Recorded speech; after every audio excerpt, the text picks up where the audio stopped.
First ones to see it. Killer wife realizes police found her husband's dead body. Let's go. Okay, let's go. Alright, here's the deal. You're being charged for murder. I never put my hands on you again. This is 37-year-old Nicole Woodard. Just 48 hours ago, police discovered her husband, Daniel Rayburn, brutally... Oh, he's kind of a sweeter man. Just 48 hours ago, police discovered her... He kind of a sweeter man. Like, this photo does make him look a little whack. Okay? But that's probably just because he's hella zooted, okay? I know how his eyes get. If he cleaned this up, lined up his mustache, sweeter man. This one, on the other hand, I mean, I could see it. She puts on some makeup, you know, she got that whole mask on, you know, it's just crazy. Her husband, Daniel Rayburn, let me stop yapping. I'm sorry, chat. I'm sorry. Deceased in the yard of his own home. Damn! Neighbors said that they heard some subjects arguing and possibly one gunshot last night. At first, detectives believed this tragedy was the result of a robbery, but they would be horribly wrong. As the weeks-long investigation began... Alright, chat, we're gonna put it to speed times 2, because once again, it's like one of these times where it's just like, I just fall asleep. Okay? Like, I can fall asleep ASAP. And detectives would uncover a toxic relationship and a twisted conspiracy with Nicole at the very center of it all. Oh my god. Who just sent out that hit? Someone sent out a hit, chat. Wrong. As the weeks-long investigation began, detectives would uncover a toxic relationship and a twisted... Beat his ass! Oh my god. Oh my god, chat. Oh my fucking god. Alright, everyone calm down. We're getting to the juicy bit. I'm sorry. I'm sorry for pausing. I'm sorry for pausing. I don't want to get copyright strike, so suck my dick. Okay? Suck my dick. Conspiracy with Nicole at the very center of it all. Whose DNA is going to be on that gun? Now's the time you need to tell me, because there's not going to be another opportunity. Oh no. Oh no. On July 4th, Alright, sorry, last one. Dr. Insanity should have his own Netflix series. Officers in Dublin, Georgia received a disturbing call. A say it. passing motorcyclist reported seeing a motionless body on the front lawn of a nearby house and urgently requested a welfare check. When first responders arrived at the scene, it quickly became clear the man was already beyond saving. Oh no. How y'all doing? Where's the man? Oh man, I mean it's YouTube. We can't really see him. Come across his arm right there. He's laying like Oh, somebody. don't leak He nothing. was attacked or shot or something. As first responders took a closer look, the disturbing condition of the man's body became clear. His skin was covered in bruises, insects crawled across his face, and most troubling, a gunshot wound was clearly visible at the back of his head. Even more telling was the stiffness of his body, clearly indicating he'd been dead for several hours. To the officers on scene, one thing was immediately clear. So chat, it was an execution. It was an execution. If you got a gunshot at the back of your head, is that not execution? This was a homicide, and they needed to figure out who this man was and why he was so brutally killed. Luckily, it wouldn't take long before officers began uncovering crucial details. Do we even know his name, do we? Yeah, we ran it. That's as far as that. Okay. We haven't positively identified, 26 radio. Okay, 28 that was ran at this location. Who would come back to? 26 that come back to a Daniel. Chat, I know I've said this a bunch of times, right? But as a kid, I really wanted to be on like America's Most Wanted list for some reason. Like, I can't tell you why or the reasoning behind it, but I always just felt like it would be cool to like run away from the police, right? Or like have a nationwide manhunt after you and you're just on the run, you know? I feel like that would be sick for some reason. Anyways, off topic. Another reason, I also wanted to join the FBI as a kid, but obviously I'm in Canada, so I don't know if we have an FBI. But yeah, those were like my two options, and now I'm a bum ass streamer.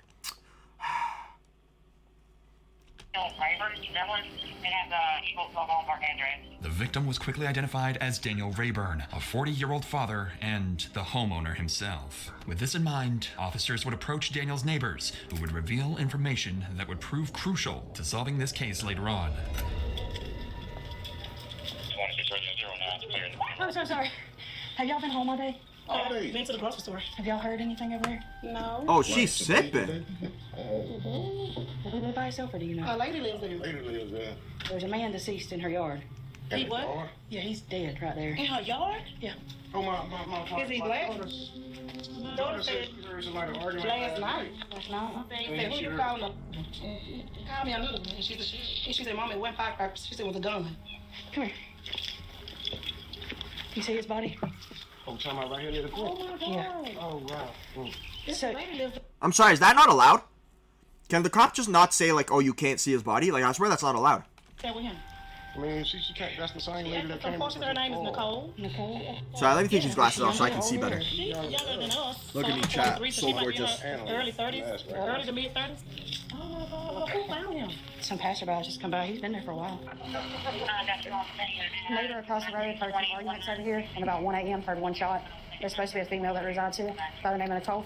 White female. You know- See if she's inside. Yes, we're not gonna do it, and then see if it's unlocked, we can see can we do a welfare check. Officers didn't know who Nicole was yet, but she would become a very familiar figure over the coming days. Without wasting any time, officers moved to search Daniel's home, and what they would find inside would soon blow the case wide open. Oh my But God. before we continue, it's worth noting that situations like these can be extremely distressing, not only for those directly involved, but also Chat, if he's about to hit me with an ad, I'm gonna crash out, man. If he's about to hit me with an ad, I'm about to crash out. for anyone following along at home, just like you. If you've ever felt that you need help with mental health, you should know that there are always people Oh my god, guys. Okay, shout out to the mental health sponsors and everything. Please sponsor me, okay, so I can get some bread.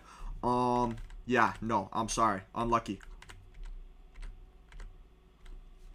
Unlucky. Officers were about to search Daniel's home, aware there could be another victim or even someone dangerous hiding inside.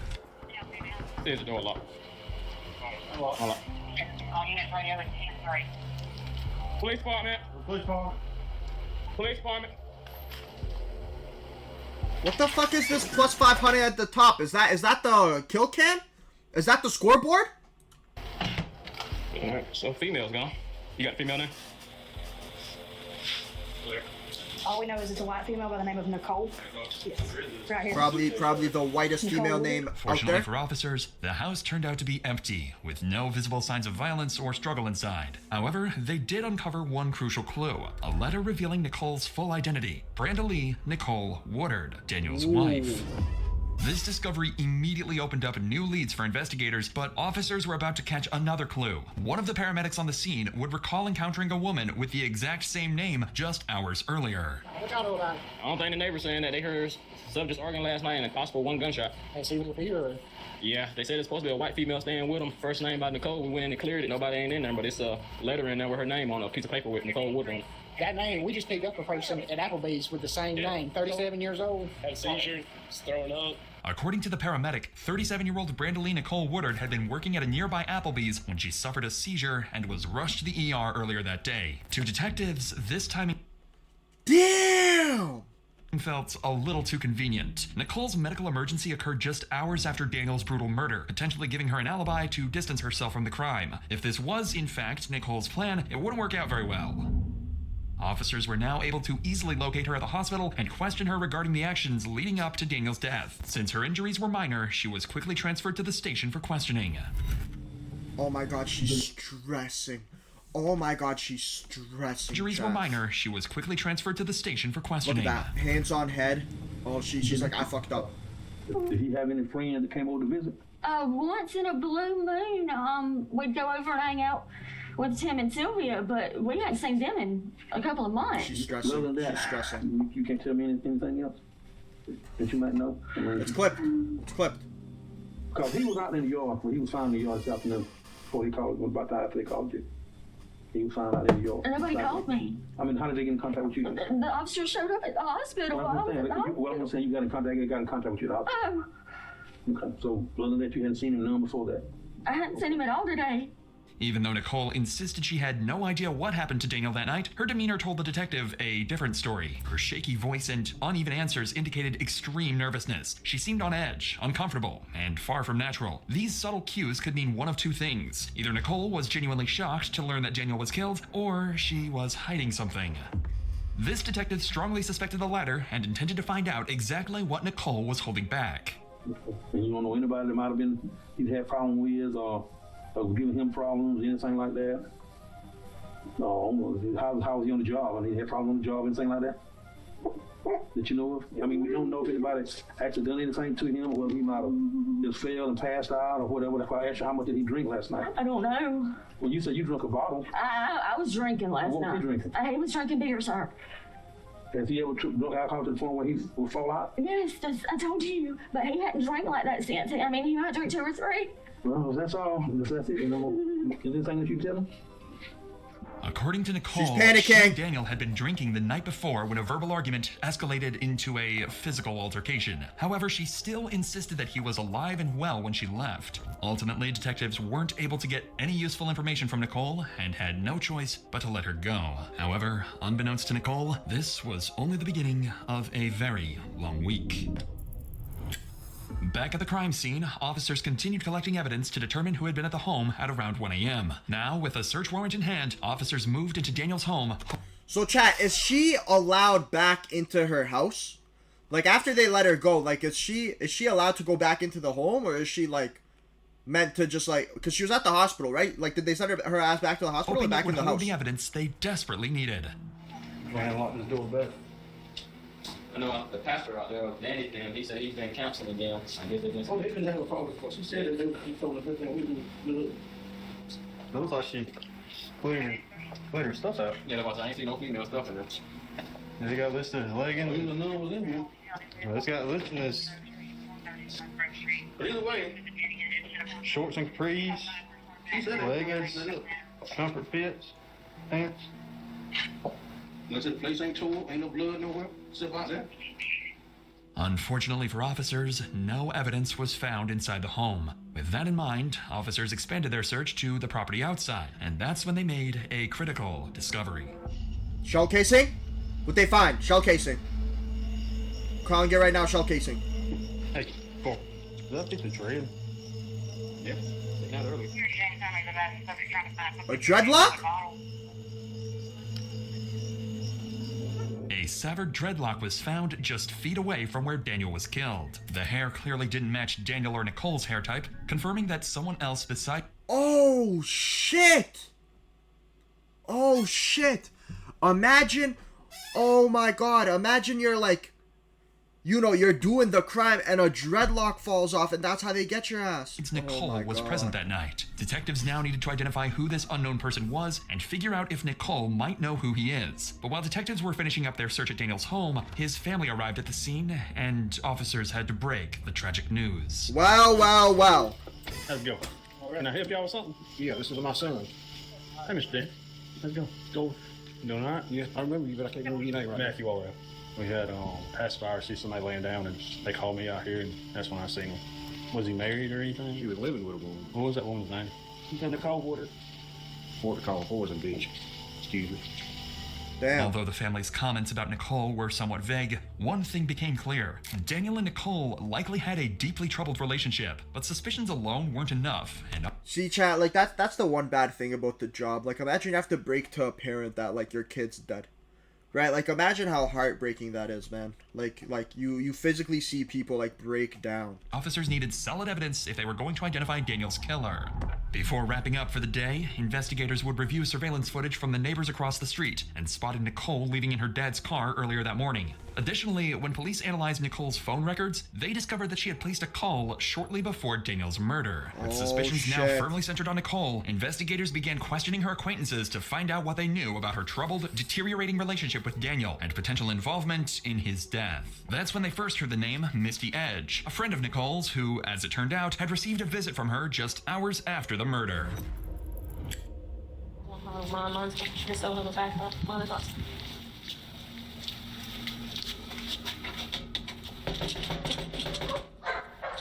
They ain't gonna bite, are they? No, they ain't Get 'em even. up. I told John and them All for right. real. Hang on just a second. How are you? I'm good. This is Misty Edge, Nicole's friend and co-worker. She reached out to police Misty claiming kinda- This is I mean, smash or pass? Smash or Hang on pass? just a second. How are you? I'd smash. This is Misty Edge, Nicole's friend and co-worker. She reached out to My police fault, my claiming fault, my Nicole fault. had shown up at her house early the previous morning, acting strangely and carrying several bags. When detectives arrived at Misty's house, they never expected the shocking details she was about to share. Okay, well, she messaged me the other night. What's the ring still available? And I said, yeah, that he had been beaten already. So she called me around 5 o'clock that morning. She said she was very confused, that she didn't know what was going on, that front door was open, that his car was still crunk, everything. That front door was open? Yeah. We come back and she felt she was still drunk. She fell asleep on the couch. And I really feel like she was coming off of something. You ain't just gonna sit here and make yourself shake for no reason. Right. I really feel like she was trying to hide something from me. This description of Nicole's demeanor sounded eerily familiar to how she behaved in the interview room earlier. According to Misty, Nicole was visibly shaking, nervous, and clearly on edge, as if she was hiding something. Whatever Nicole had seen or knew clearly made her unstable, possibly explaining her sudden seizure and fainting earlier that day. But what detectives quickly realized was that Misty herself knew far more than she initially let on, and for reasons of her own, she decided to drop the biggest bombshell yet. Let me ask you, when did she tell you about Daniel? She told me that she had made a phone call. And what? Get rid of that. She Oh, shit! See, chat, look. This is not advice on how to cover up your steps, but I guess it kind of is, right? If you do something bad and no one's around, don't go out there telling people, right? Don't go out there telling people. At the end of the day, it's your business. That's it. She had made a phone call. And what? Get rid of that. Look, if Shorty didn't know this information, it probably would have taken police like another couple days to go find it, you know? Also said she wants him dead, but then she don't want him dead. She walks in my front door and was like, Misty, hit me in my eye. I said, what? Hit me in my eye. I said, no, I'm not doing that. Because that's not me. I don't have nothing. I have no record. No, I've been good my whole life. So no, that's not me. She said she needs an alibi. Detectives now had a testimony supporting their suspicions that Nicole Alibi's was at crazy. the house around the time Daniel was killed. Even worse, Nicole supposedly made some phone calls to, quote, take Daniel out. Not only had she likely witnessed the murder, but she may have even coordinated it. It was time to find Nicole. This time, there would be no walking away. How are you? Chat, what's the lowest you think, like... Okay, wild question. I'm sorry. I'm just curious, right? But what's the lowest amount you think someone would ever take to, like, you know, off somebody else? Like, obviously, I do not plan on doing shit like this at all, right? But in general, like, has there been, like, a proven amount of someone, like, offing someone for, like, $20 and a pack of Skittles? Like, has that been a thing? Or is it more like, it's, like, professional hits? Is that what it is? The next day, investigators set up a meeting with Nicole at her sister's house, prepared to see just how much her story would hold up under pressure. The goal was to pressure her into revealing the names of the people she called that night, and what exactly she had told them. Alright, here's the deal. You know why we're here? Yes, ma'am. Then, unfortunately, Nicole looks like a goblin. Daniel and him not being here anymore. And y'all suspect because of the fact that me and him have been fussing and fighting and stuff so much lately that I may have had something to do with it, and I swear I don't. I mean, I've told him... Avoiding eye contact. You're gonna keep on a bitch ass or some shit like that, but I swear I've never put my hands on him. The furthest I've done is I've pushed him backwards. I've never put my hands on him, and I never would. He's the one that beat the crap out of me back in November. I was in Wings. Although detectives hadn't openly accused Nicole of anything yet, she immediately began defending herself, almost as if she knew suspicion would inevitably fall on her. Her husband had just been brutally murdered, yet Nicole seemed less concerned with helping the investigation and more focused on clearing her name. Has anything been physical since then? No. I mean, we screamed and hollered at each other a little bit and sent some nasty messages back and forth. The thing with the... Chat, another rule, you never want to be talking so much. You instantly call the lawyer, you never want to be talking so much. Us, I mean, if we were not gurring at each other, there was something wrong. As Nicole painted a harrowing picture of domestic abuse, her explanation seemed carefully chosen to cast Daniel in a negative light, almost as if she had hoped investigators would see her as the victim. And while parts of her story may indeed be true, detectives sensed that she was subtly deflecting blame and possibly laying the groundwork for a future...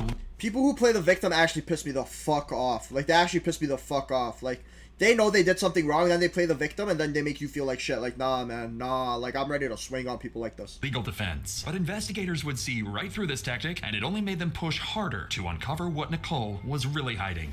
Ray, how did he die? You just said... We fussing and fighting. I don't know. But you just said just a second ago, you know, when we hear you think we need to do this. I've been told 3 different things. I've been told he may have had a heart attack in the yard. I've been told he was beat up. And I've been told that they don't know what the hell happened, just that he was found in the yard. Why do we know more? I don't. Listen to me. It's always better. And I know you talked to the detective the other day. It's true that things have changed, and we know some stuff that you did. We need you to come forward and tell the truth. Oh, I mean, I've called and talked to people and stuff, and I've told them at times, I love him, I hate him, get me out of here, stuff like that, but I've never heard him, I swear, I would never put Crocodile tears. Listen to me. Get her ass! Look at me. Lock her up right now! Like Sergeant Rose just told you, We know more. We want to hear your side. Okay. And I'm telling y'all, I didn't I know know who you did it. were The entire party. I did not touch him. I did not go out. I did not. You know who did. And it's time for you to tell us who did this to him. The stress was clearly getting to Nicole. Detectives made it obvious they knew she wasn't telling them everything, and the pressure was starting to show. Visibly nervous and beginning to break, Nicole was about to give detectives exactly what they came here for. Lock her up. Lock her ass up. That my foster brother may have had some, or adopted brother may have had something to do with it, because I did call them and I did ask them for help to get me out of there. Why do you suspect that he had something to do with it? Because they've all said before if he kept on hurting me, they were going to do something. And the last time that we had a fight, they come up, he fixed him out, and that was it. Right. We know that you have made a phone call to somebody. I called Pops, which is Hewlett Reed, and I asked him if he would come over and calm me down and stuff. And I called Andrew and Tom and told them to come over and find out what was going on. And Andrew and Tom said they couldn't get there anytime soon. Why were you wanting them to come over there? What were you wanting them to take care of? Not him, not like that. I swear, nothing like that. That's what you just said. I wanted them to calm him down. What is that? Not like that. We know you said. I didn't want him to hurt. No, I did not. All right, so what? I did not. Listen, there was camera footage across the street, so let's talk about it, okay? I never saw anything happen. I heard him out there fussing and stuff, and then they left. Listen to me. You know more about what happened. I have my suspicions, but I don't want to accuse anybody of anything. You know more about what happened. Now, you gave us the runaround already. No. You have. And that points fingers at you. That raises red flags with you. Nicole would finally loosen up a bit, giving detectives a couple of names, but that alone wasn't enough. Detectives still needed to find out who actually pulled the trigger. What did you see and what did you hear? I heard shouting, and I've heard all the fireworks and all that shit. That is all I've heard. What kind of shouting? You called something and ordered something on that phone. What did I order? Because I haven't ordered anything. You think the guys would have come over there and done something? Because he was being an asshole to me again. I mean, I just told him, I said, y'all just get him to stop. No, I can't take it anymore. Y'all can get me. Y'all just get me out of here. Don't you want justice for him? Yes, that's what I'm telling you. He was left laying in the yard. That's what I'm telling you. I'm giving you the names that I have. Do I need a lawyer? Despite Nicole bringing up her right to legal counsel, detectives weren't ready to give up yet and moved in closer, physically encircling her and increasing the pressure. And it's a good thing they did. Dumbass! Should have asked for a lawyer the moment they stepped on this fucking lawn! Oh my god. Because Nicole was seconds away from finally breaking down and confessing. I called them and told them to come beat his ass. I was fucking tired of the bullshit. But I didn't think that they would... Shorty folded all over this right here. You see this cigarette? You see this cigarette? She started... Alright, let's go. I'm going to jail. He did it. I told him to beat his ass. You know, that's all it took, chat. Beat his ass. I was fucking tired of the bullshit. But I didn't think that they would do it. They've never done it before. And then I was scared. And I didn't know that he was dead. I swear to God, I did not know that he was fucking dead. I did not. Goblin. Absolute goblin, chat. Fucking wrapped him up in the... Breathe. They just wrapped him up a little bit and they come in a little while. That's why I fucking stayed in the house. I figured he would come in and he'd be like, yeah, your brother fucking beat my ass. I'm sorry. Sure, you're having a panic attack. So I was scared. And they had already told me before that if they beat him up, they got told on I was in trouble. But like I said, they never did it before, and I've told him multiple times, y'all just gonna beat his ass. I'm fucking tired of it, and nobody ever did. The only thing that's ever happened was I ended up calling the cops. Did you go out and check on him and make sure he was all right? No, I did not. Did you see him out in the yard? I did not. You're almost there. You got about 10-15% that you're not telling us of what happened after the fact. No, I don't. You got one or two more? I promise I don't. None that I know of. Just sit there and think about it. Even if parts of Nicole's story were true, her overwhelming emotional reaction seemed driven more by panic and fear than genuine sorrow. And by now, detectives had everything they needed to move forward, and Nicole would be arrested and taken to prison. While officers had enough evidence for an arrest and were nearly certain of Brandalee's involvement in the murder, whether she had actually wanted Daniel dead remained unclear. To solve this, detectives now turned their attention to Thomas Harper and... I mean, chat, they found a dreadlock. So, I'm not trying to say nothing, but, I mean... Homie over here don't got any dreadlocks. And my brother got some dreadlocks. So,